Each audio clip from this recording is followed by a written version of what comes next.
history of Britain has often been shaped by war.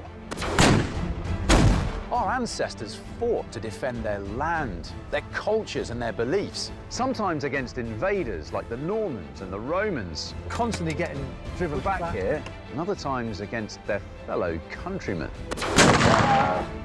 Forget your chivalry. This is life or death. And I'm curious to learn more about the key battles in British history to discover how they've influenced our past and our present. From the massacre of a Celtic warrior queen and her army, They're coming for you, and they're covered in steel.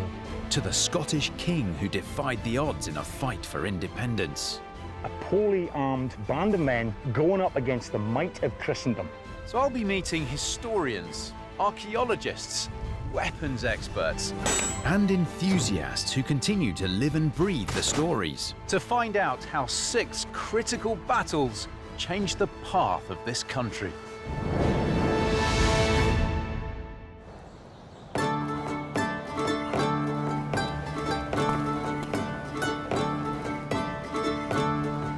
This is the town of Windham, about 10 miles southwest of Norwich in Norfolk.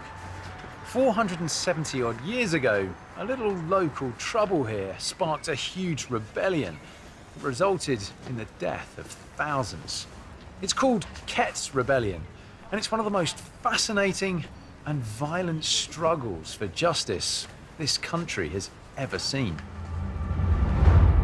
What started out as a minor disagreement about sheep between a farmer and the local townsfolk developed into an extraordinary uprising against the establishment. A class war in which hundreds lost their lives for what they believed was a just cause. The crisis began with a simple and traditional product: wool. By the 16th century, wool was hugely valuable. The more sheep a farmer owned, the more profit he could make.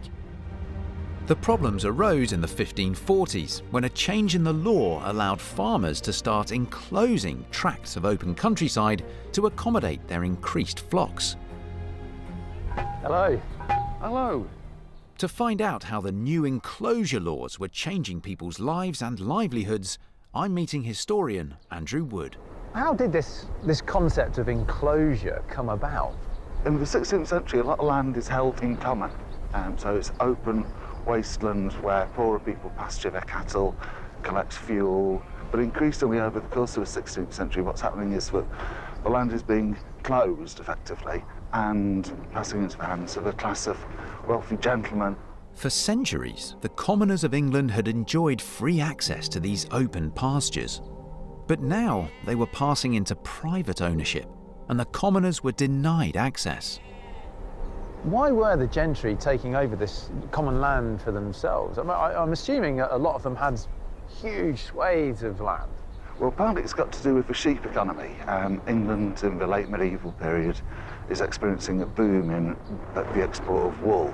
This boom of the wool industry, was that purely at the reserve of these wealthy landowners with their sheep, or did some of the smaller farmers have a bit of a look in on it? Increasingly, poorer people are losing access to land as a result of enclosure, and so that their capacity to operate as small-scale independent farmers is going into decline, and they're becoming a landless wage labour force.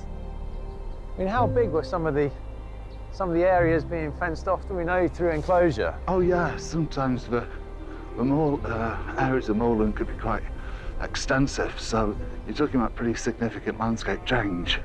In Norfolk, the enclosure movement is cutting up areas of common land that are more extensive going down towards the fenlands than they are within central Norfolk.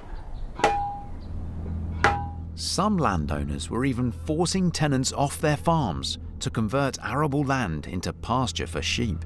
Once the commoners found their simple livelihoods under threat, they demanded change. It was called the time of commotions. On the morning of Monday, the 8th of July, 1549, a group of peasant farmers set out from Windham with the express purpose of tearing down local landlords' enclosures. One landowner was Sir John Flowerdew at Heatherset, just up the road from here. He, however, convinced the men to leave his land alone and instead tear down the fences of another landowner in Windham called Robert Ket. Who was Robert Ket, Andy? Well, Robert Ket was a wealthy yeoman, farmer and tanner. He's the second richest man in the town of Windham, and he's one of the most significant yeoman farmers in the local area. What happened when the peasant farmers came to Robert Ket's land then to take down his enclosure fences? Kett comes out to confront the rebels, and according to the chronicler Holinshed, who's writing a generation later, he says to them that he will now lead them in an attempt to subdue the power of great men, and at that point he becomes leader of the rebellion. When the commoners attacked Robert Ket's land, they probably didn't expect him to agree with them and take their side. The law may have changed and Kett had the right to enclose land, but now he believed this was wrong, and that his neighbouring landowners were acting unfairly too. So he joined forces with the townsfolk against his fellow landowners. Is there an element here then that Kett's initial involvement in this, what became a rebellion, was not necessarily purely out of sympathy for their cause, but maybe more as a diplomat to try and control the situation so it didn't get out of hand? He's the sort of man in the town would be seen as powerful, significant. You would be expected to address him as Mr. Kett, to doff your cap if you were a poorer person, but it's not actually gentry. Does Kett's involvement in the rebellion happen and build steam quite quickly? Within a matter of days, in Norwich, they've marched down the main road from Windham to Norwich. There's a bit of a kind of class war that's breaking out in the rural areas around the Windham area.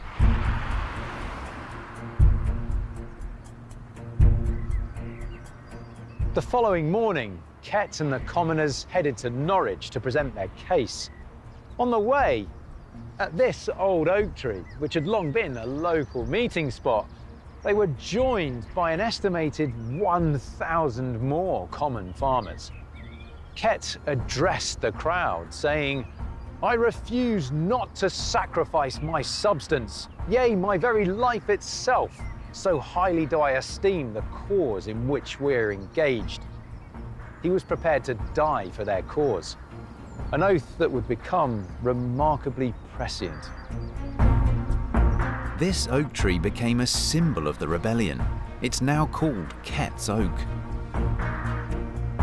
On their march to Norwich, Kett's group was joined by many more commoners. At every opportunity, fences were torn down, ditches were filled in and hedges pulled up. The more I hear, the more it almost seems as if the rebellion was spiralling into random acts of aggression. To get a better understanding of that and who the rebels were, I'm meeting reenactor Ian Pycroft. Aha. Is it Ian? Aha. Hello there, Rob. I thought it Pleased might to be. meet you. How you doing? And get off my land.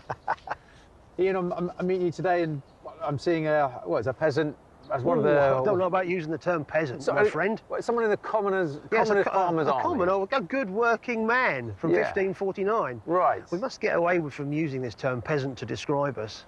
I mean, peasant means country dweller in French. So yes, we are in many cases country dwellers, farm workers, but many of the men gathered here today on Mousehold Heath are tradesmen.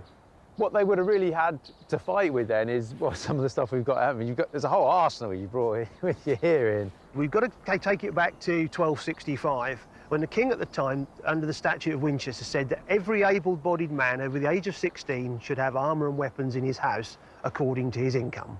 And once we understand that there was no regular army and no regular police force, it makes a bit more sense that if there's a threat of invasion, where do you get trained or semi-trained men with armour and weapons from? You can call them from the shires, you can call them from the cities and towns. So you're quite tooled up just in your everyday life, not necessarily going into battles. Absolutely, this is normal. Everybody had this sort of equipment. Common to see a man walking around with a pouch and a knife with it. That was normal. It was normal for every man in this country to have armour and weapons according to his status, according to his income. That's been law for 300 years by now. Common farmers like yourself here, you would have been equipped, but You would have been trained as well then, would you? Every monarch successively through the Tudor period looked at these statutes and said, there's no point in us changing it. I don't think it changes until the reign of Elizabeth.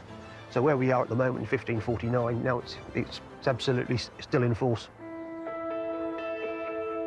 In the summer of 1549, the enclosure of open countryside by the gentry created misery for the commoners, who'd long used it for grazing. Outraged by the new law, a band of townspeople decided to march on Norwich, with the support of a wealthy farmer, Robert Ket. On the 11th of July, the rebel army reached Norwich, then the second largest city in England. But when they asked to march through the city, their request was refused. Historian Susie Childerhouse has studied the events of Robert Ket's protest. Why was Kett and his army of rebels making their way to Norwich? What was it about the city of Norwich? It was a very well established and rich place, especially from the 1300s onwards. If you come to Norwich and walk around, you'll see like a plethora of medieval churches and things like that, and they are testament to the money that was here in that time and power. Well, what was driving all this money into Norwich? It was the wool industry, would you believe it? Something as simple as wool was the thing that made the city great. The worsted wool from a little village up in Norfolk, the worsted sheep have lovely flat fibres, so you could make very fine cloth. And this cloth was then exported all the way across Europe in places like Florence, which shows the extent of how far the influence and the trading went. When Kett and his gathering of rebels arrived at Norwich, they were denied entry. What was preventing them from getting into Norwich? Norwich is a city. Norwich, it's not like it's a building. Now we would say that that seems like a strange thing, but at the time there were massive walls all the way around the city with a ditch dug in front of them, so they look even more imposing. So there's no way, you can't just walk into the city. You have to have permission, and if the gates are barred, then you can't get through. What happened to Kett then when he was denied access into Norwich? He came up to the gates at the south of the city, and then when he wasn't allowed in, then he started to walk around the edges of the wall. So he started to walk clockwise and then set up camp at Bowthorpe, where there was a considerable amount of people with him by that time. The ruling classes, the authorities, were then sending people in to try to get everyone to disperse and go home. How did that play out then, these positions of authority coming out to meet Kett and trying to persuade them to leave? The first person that came in, the Sheriff of Norwich, came in and was quite like, no, you must go home, and was more authoritative with them and demanding, but nobody listened to him. After that, Thomas Codd, the Mayor of Norwich, came up and was much more placatory and offering them things like beer and things like that, so that it would be a more acceptable offer to go back home. What's quite interesting for me around this whole story, Susie, is the time frames we're talking about here, because it's quite a short time frame. Oh yeah, this is over like a matter of 3 days. So on the 11th they arrived at Norwich and had been turned away. Yeah. And then that evening they're being approached by the mayor? Is that the kind of thing? Yeah, and then the next day they started then going anti-clockwise back around Norwich to see if they could get in through a different approach, and then that was refused. So they actually started to walk around the entirety to get up here to Mousehold Heath. But on the way round they set up camp in Drayton Woods, and it's there again that they are approached by somebody else in authority, by a gentleman called Sir Roger Wodehouse, who, it seems quite unfortunate really. I think he felt like he would have had a connection to Robert Ket because he lived in Kimberley, which is next to Windham, and he would have known him personally. And he took with him things that would have been good to persuade a band of men who had been walking all day, like lots of beer and things like that. But they didn't listen to him. In fact, it appears that they treated him quite cruelly. So I've got a quotation here. He says that they seized him and stripped him of his apparel. They took his horses and all that he had from them.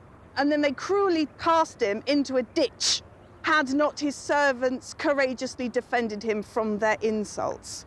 So he was saved. In his mind, he was saved by his servants. However, he could not free him from their hands, and they carried him with them and imprisoned him in Surrey House, and they had their first prisoner.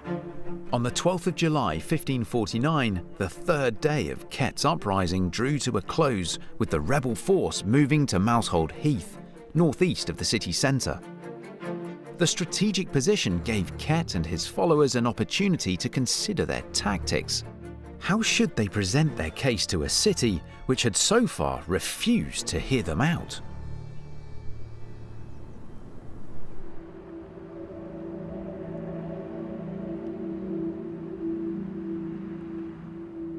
By now, there were more people on Mousehold Heath than there were in the city of Norwich itself.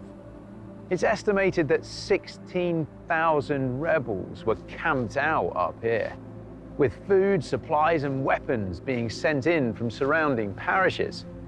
At night, the people of Norwich must have looked up here and seen 1,000 rebel campfires burning on the hillside. To them, it must have felt like they were under siege. What would life have been like up here? It was almost like a different society was starting to happen, as a place that was like a fairer society, an idealistic society was being set up by Kett and the people that were with him, because he appointed people to help him with this. What does this establishment of social order within the community look like? Centred around Kett himself, but also centred around the Oak of Reformation. And it becomes a place that you can have like provisions are meted out to people from there fairly. Laws can be organised from that place, and this is where the people that have been captured, like Roger Wodehouse, this is where they can be put on trial as well. All these systems of authority that get established, does that tell us something about Kett as a man and how he operated? This was not a bunch of anarchists who were just smashing and grabbing stuff. This was people who were showing society can work, it can be set up to be fair, and here it is. We're going to show you how to do it. In practice? In practice. In full vision of the city of Norwich, this huge centre of administration and wealth and power. Yeah. Here's how you can do it properly. Yeah, so imagine how frightening that would have been for the authorities. This wasn't just about a city feeling threatened, but a whole society. In London, the ruling powers were appalled when they received a list of 29 grievances written by Robert Ket and his Council of Commoners. But who was in control of England in 1549? The robust King Henry VIII had been dead for 2 years, and his son Edward VI was just 11 years old and too young to govern. Power lay in the hands of a group of councillors led by Edward Seymour, the Duke of Somerset and Lord Protector. The King's Council send up a representative from London to meet Kett.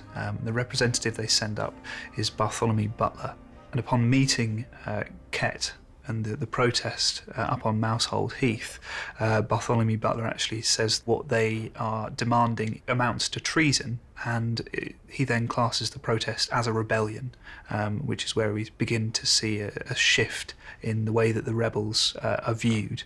The message that was being sent up from the King and the King's Council was really that dissenters and rebels and those who didn't follow the law would be dealt with swiftly and dealt with harshly. On the evening of the 21st of July, the mayor of Norwich demanded that Kett release the landed gentry he was holding as prisoners or face the consequences.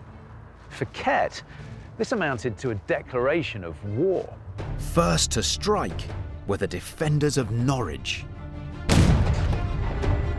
who bombarded the rebel position on Mousehold Heath with cannon fire from an artillery position at the Cow Tower. Quite tall still. Yeah, obviously providing a really good vantage overlooking the surrounding countryside. And you can see it was built for guns and cannons by the different loopholes around the outside of it.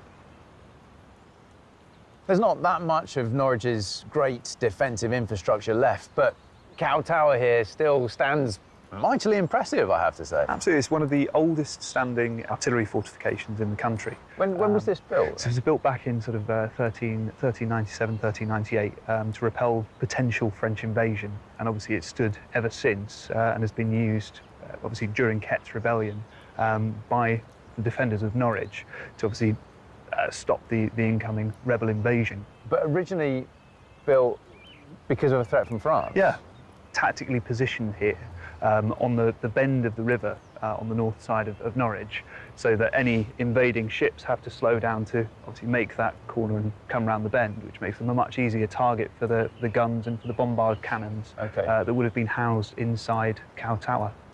Would Norwich's big defensive walls then have extended away from the tower? So this area actually didn't have any defensive walls. They were using the natural defences of the river. So you need to imagine it's sort of a natural moat that they were using around Norwich. How well armed was the tower? Do we know what kind of weaponry and how big weaponry they might have had? You need to obviously imagine Cow Tower here bristling with handguns and with cannons. Okay. So obviously you can see there's loopholes up there for smaller gunpowder weaponry. Yeah. And you've obviously got larger openings for cannons to essentially aim out of the tower. By first light, the Guardians of Norwich were laying down such accurate fire on the rebels that Kett feared his own artillery would be destroyed. He offered a white flag of truce to talk to the mayor, but the gesture was refused. Under constant bombardment from the city's artillery, Kett had to think fast and come up with another strategy. In July 1549, a change in the law allowed the landed gentry to fence off common land for their own financial gain. But it led to an uprising by commoners whose grazing lands were now out of bounds. One landowner, Robert Ket, took their side, and in a matter of days, the movement attracted 16,000 supporters from all over Norfolk. Their aim was to overturn the new law of enclosure and to defend social justice. But when they marched on Norwich, they were branded as traitors and fired on by the city's guns. What Robert Ket and his army had in their favour were their numbers. And they advanced down the hill to the River Windham here, firing volleys of arrows over the city walls. Thousands of them swam across the river here. They then set fire to the gates, scaled the walls and entered the city. To the alarm of the locals, Norwich was now in the hands of the rebels. At Cow Tower, historian Lee Warden is showing me where the rebels faced off against the citizens of Norwich. Where we're stood right now then, during the rebellion, during that conflict and the fighting, would have been extremely dodgy. What with Kett's rebels coming down the hill and the tower here defending, I mean, we'd have been right in the middle, no man's land, Absolutely, really. yeah. This section of river is where the rebels attempted to cross to get into Norwich in order to basically get supplies and gain control of the city. Because with 12,000 people in the city and 16,000 people camped up there, supplies are going to start to run out pretty quickly without access to the supplies that contained within Norwich. Given the sheer number of rebels making their way down to force their way into the city of Norwich, how much of a chance did Cow Tower actually stand in defending the city? One of the downsides to the new innovations in sort of military technology, with gunpowder weapons being used much more prominently by defenders of cities and cannons being used, they're incredibly effective and loud, but they've also got a very slow rate of fire. Anything they hit, really, they're going to kill. They're going to be able to penetrate through armour. But when you've got thousands of rebels, you're able to effectively kill them one at a time, but it's just really slow going. Do you think it was a strategic decision by Kett to invade from this side of the city? Because even though this is a formidable tower, it was still possibly a weakness, or at least a weakness in the defence that Kett felt they could exploit. I mean, absolutely. Kett obviously really did have his work cut out for him in gaining control of the city. I think that's one of the reasons why Kett would have chosen this area of the city. Him being a local, obviously his rebels being made up of the local population, they know the defences. Obviously a lot of them would have been living in the local area. So they would have made this choice possibly because they knew that it would have been the easiest route into the city. By no means easy. No. It wasn't a walk in the park to get straight into Norwich. Cow Tower was a really formidable defence, but it was probably the best option they had. 12 days into the rebellion, the protesters were now viewed as traitors by the authorities. Upon hearing of the violent scenes in Norwich, King Edward VI and his advisors decided to send in the Royalist army. 1,500 soldiers led by Lord Sheffield advanced on the city, sending word for the rebels to surrender. But the commoners had already retreated up to Mousehold Heath. Kett calculated that it would be easier to lay siege to the city than to defend it. At midnight on the 31st of July, the Royalist army were patrolling the city streets when an alarm rang out. Hundreds of rebels had entered the city, and using the cover of darkness and the maze of small streets and alleyways, launched hit-and-run attacks on the Royalists. This was guerrilla warfare. The street fighting continued the following day. It culminated in the Battle of St. Martin's Plain, which took place in the area around the Bishop's Palace. How prolific was the fighting in the streets with these guerrilla tactics the rebels were employing? Essentially, the whole of Norwich would have been in uproar. The patrols that were sent out by Lord Sheffield, essentially to gain control of the city and obviously to keep an eye out for any potential rebels who had infiltrated into the city, were spread very thinly. Because again, Norwich is it's the second largest city in the country. It feels like they've very much got control of the city now. What happens the next day? Does fighting start up once again? The rebels started to realise that, they had to fight. This is something that they weren't going to be able to resolve peacefully. The king could have easily sent up an emissary or an ambassador just to sort of speak peacefully, but instead he chose to send troops. And that fighting, that skirmish, becomes known as the Battle of St. Martin's Plain. This local area is really where the king's forces begin to concentrate. They start to try and push the rebels out back towards their camp. And this is where the king's troops and the rebel soldiers have this battle. The rebels are trying to get the city back into their hands, and the king's troops are trying to make sure that the second largest city in England maintains, strongly under the king's control. And how did that fighting play out here then? It is in this area. The rebels outflank the king's troops. They manage to attack them from all sides, and even a well-trained army can't deal with being outnumbered, outflanked, just completely outmaneuvered, even from an untrained force such as a load of peasants. This is really the point in which blood is spilt. The site of Kett's rebellion really is one of Britain's lost battlefields, now buried under Norwich. It's hard to visualise these peaceful streets as the setting for such violence and bloodshed. In the heat of the battle, Lord Sheffield led a mounted charge and was pulled from his horse. As was customary in battlefield etiquette for a man of his standing, Sheffield removed his helmet and called out his name, a sign of surrender. He'd expected to be captured and held for a ransom. Instead, he was bludgeoned to death by a rebel with a club.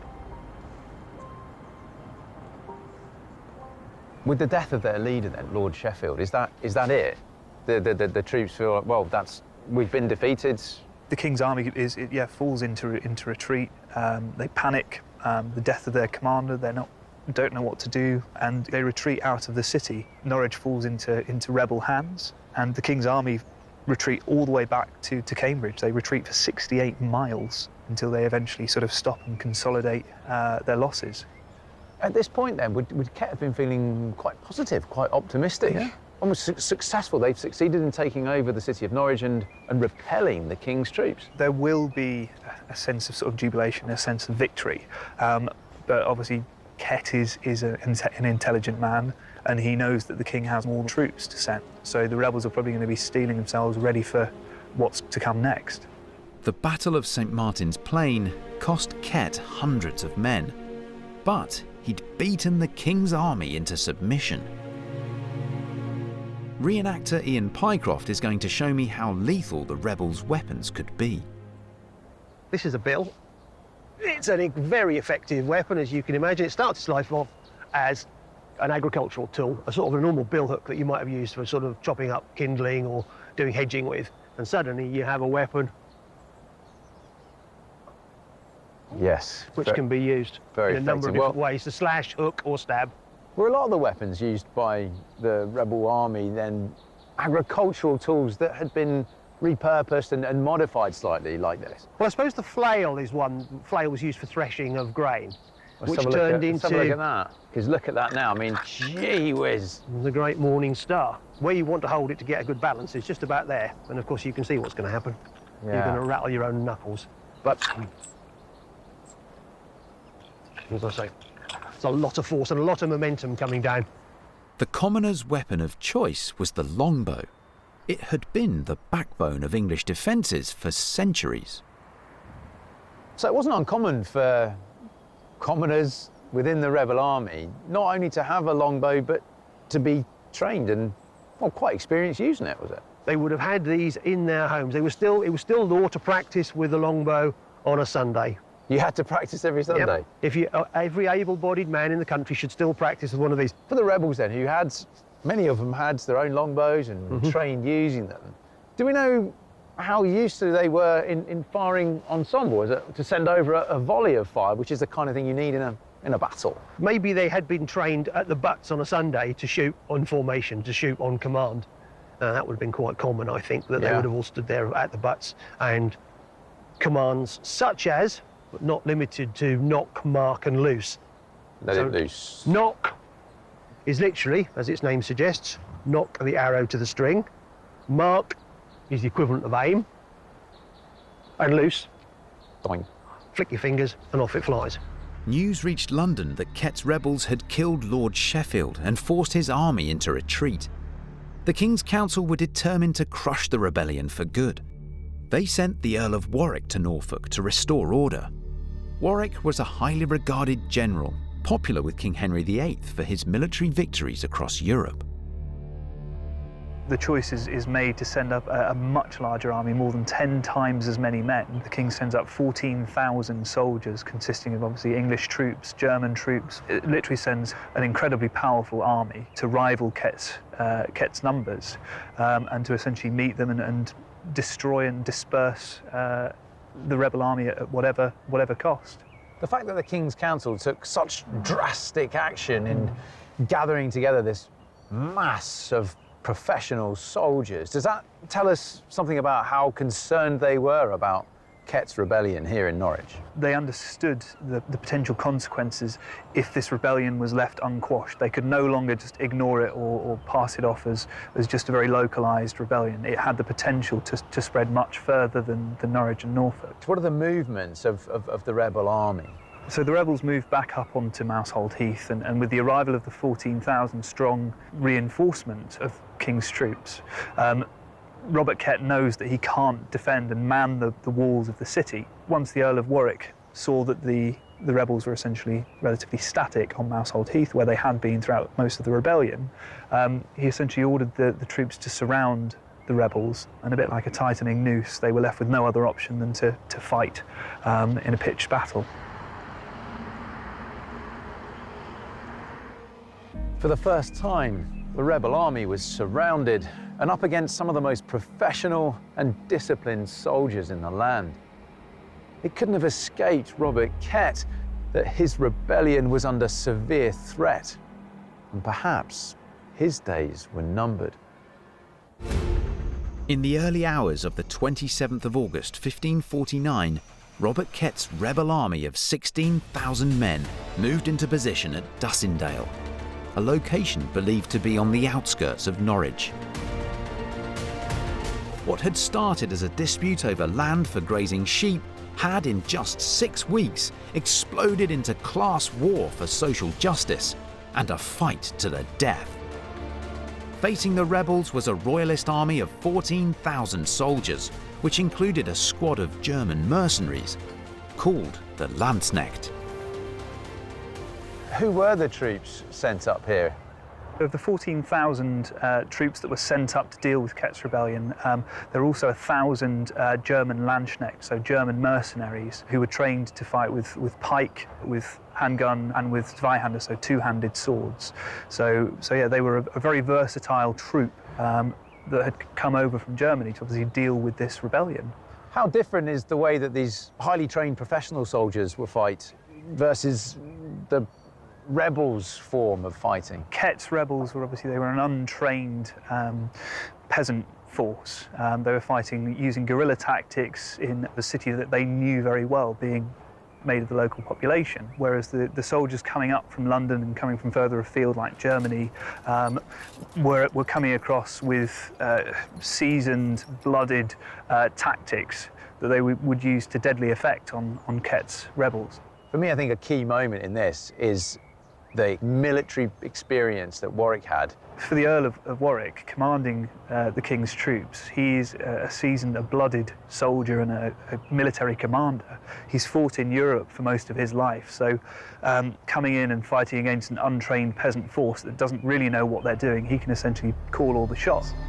Kett's commoners outnumbered the Royal Army, but their significant lack of battle experience meant that things were looking bleak for the rebels. Do we know how much they wanted to fight versus wanted to negotiate an agreement, a peaceful agreement?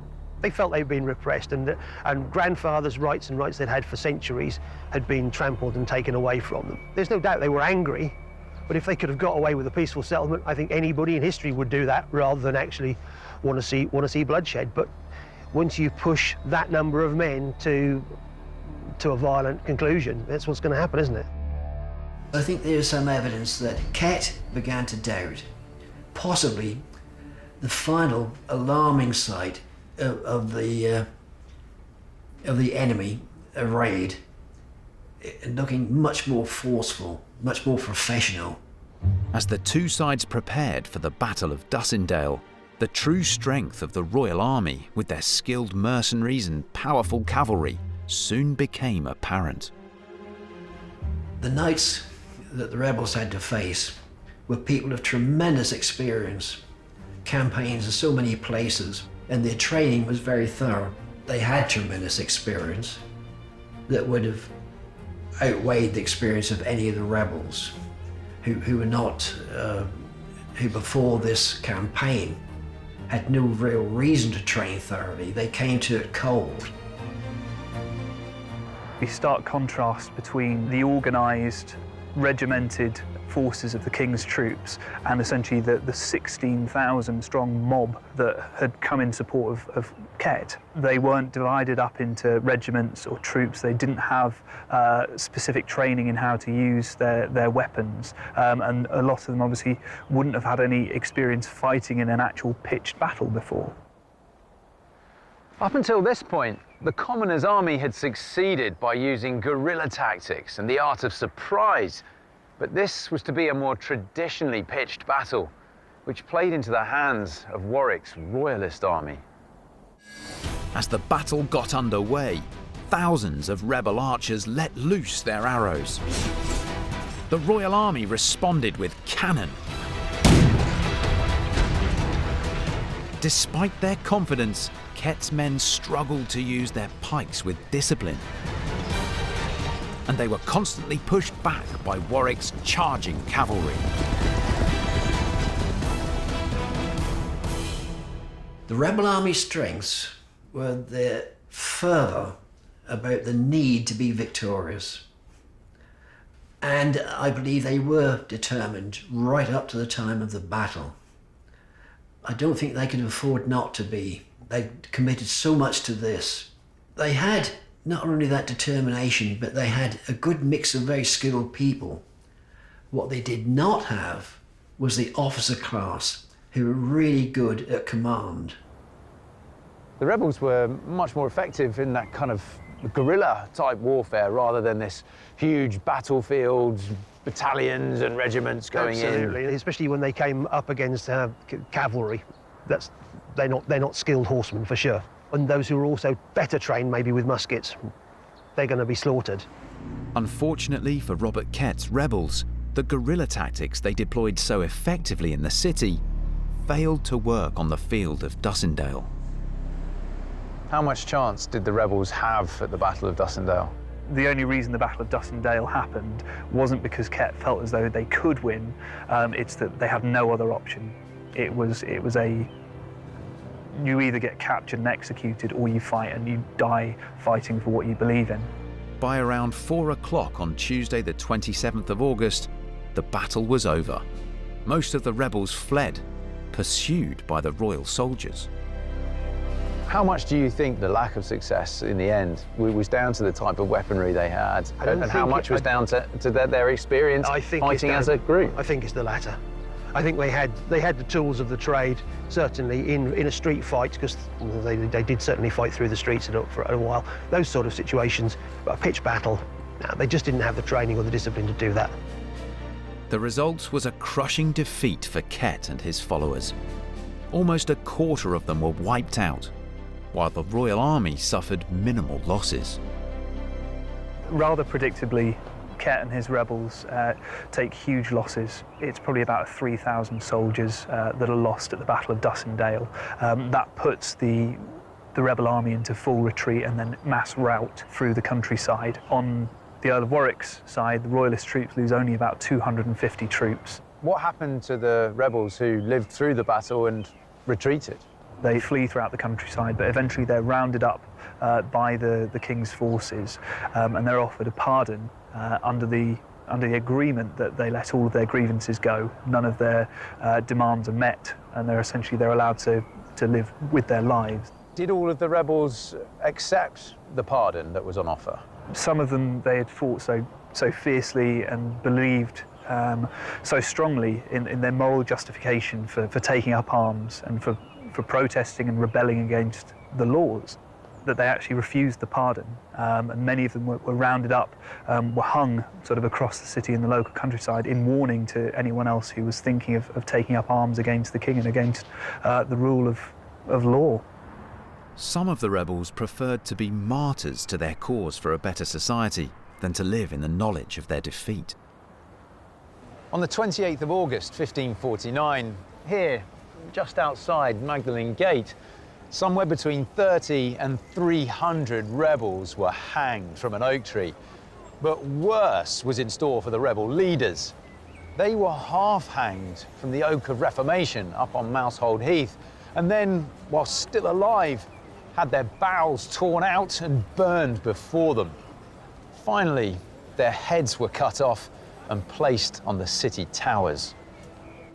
As for Robert Ket himself, he was captured by workmen in the village of Swannington.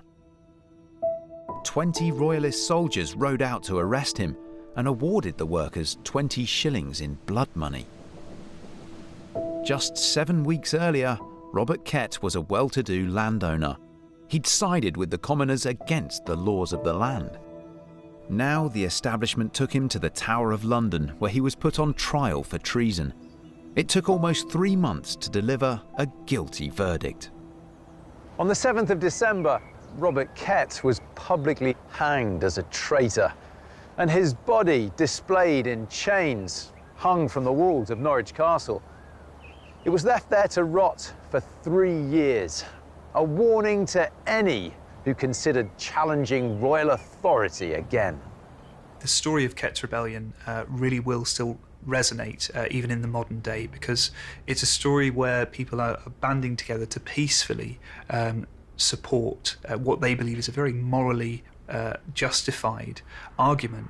It's a support where people are standing up for each other, for their shared rights against the centralisation of power and the centralisation of wealth, and the erosion of what they view as their own moral rights and human rights.